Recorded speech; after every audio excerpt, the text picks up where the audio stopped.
Chapter 11. The Death of Lazarus. Now, a certain man was ill, Lazarus of Bethany, the village of Mary and her sister Martha. It was Mary who anointed the Lord with ointment and wiped his feet with her hair, whose brother Lazarus was ill. So the sisters sent to him, saying, Lord, he whom you love is ill. But when Jesus heard it, he said, This illness is not unto death. It is for the glory of God, so that the Son of God may be glorified by means of it.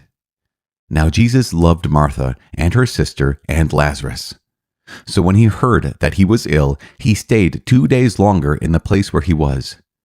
Then after this, he said to his disciples, Let us go into Judea again. The disciples said to him, Rabbi, the Jews were but now seeking to stone you, and you are going there again? Jesus answered, Are there not 12 hours in the day? If anyone walks in the day, he does not stumble, because he sees the light of this world. But if anyone walks in the night, he stumbles, because the light is not in him. Thus he spoke, and then he said to them, Our friend Lazarus has fallen asleep, but I go to awake him out of sleep. The disciples said to him, Lord, if he has fallen asleep, he will recover. Now Jesus had spoken of his death, but they thought that he meant taking rest in sleep. Then Jesus told them plainly, Lazarus is dead. And for your sake I am glad that I was not there, so that you may believe. But let us go to him. Thomas, called the twin, said to his fellow disciples, Let us also go, that we may die with him. Jesus, the resurrection and the life. Now when Jesus came, he found that Lazarus had already been in the tomb 4 days. Bethany was near Jerusalem, about 2 miles off, and many of the Jews had come to Martha and Mary to console them concerning their brother. When Martha heard that Jesus was coming, she went and met him, while Mary sat in the house. Martha said to Jesus, Lord, if you had been here, my brother would not have died. And even now I know that whatever you ask from God, God will give you. Jesus said to her, Your brother will rise again. Martha said to him, I know that he will rise again in the resurrection at the last day. Jesus said to her, I am the resurrection and the life. He who believes in me, though he die, yet shall he live. And whoever lives and believes in me shall never die. Do you believe this? She said to him, Yes, Lord. I believe that you are the Christ, the Son of God, he who is coming into the world. Jesus weeps. When she had said this, she went and called her sister Mary, saying quietly, The teacher is here and is calling for you. And when she heard it, she rose quickly and went to him. Now Jesus had not yet come to the village, but was still in the place where Martha had met him. When the Jews who were with her in the house, consoling her, saw Mary rise quickly and go out, they followed her, supposing that she was going to the tomb to weep there.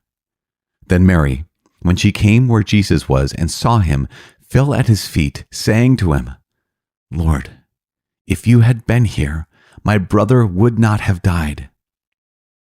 When Jesus saw her weeping, and the Jews who came with her also weeping, he was deeply moved in spirit and troubled, and he said, Where have you laid him? They said to him, Lord, come and see. Jesus wept. So the Jews said, See how he loved him. But some of them said, Could not he who opened the eyes of the blind man have kept this man from dying?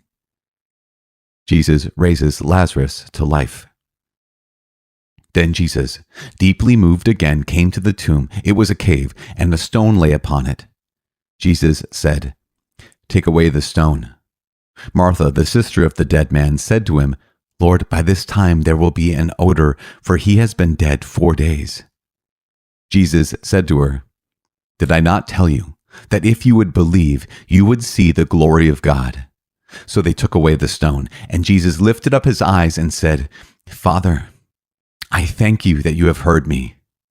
I knew that you will always hear me, but I have said this on account of the people standing by, that they may believe that you sent me. When he had said this, he cried with a loud voice, "Lazarus, come out."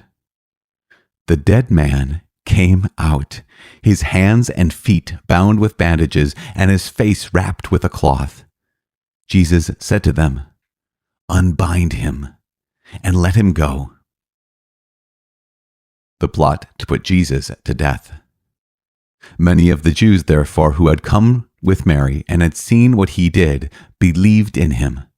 But some of them went to the Pharisees and told them what Jesus had done. So the chief priests and the Pharisees gathered the council and said, "What are we to do? For this man performs many signs.